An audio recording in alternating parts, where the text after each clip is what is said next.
रघुवीर प्रसाद श्रीवास्तव की मृत्यु होने पर देहदान का साहसी निर्णय लेने पर दिया गया गार्ड ऑफ ऑनर।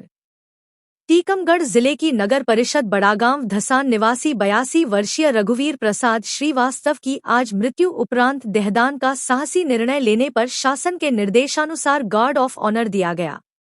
इस अवसर पर तहसीलदार बड़ागांव धसान पलक कुमार जैन सहित संबंधित अधिकारी तथा पुलिस बल, परिवारजन तथा नगरवासी उपस्थित रहे।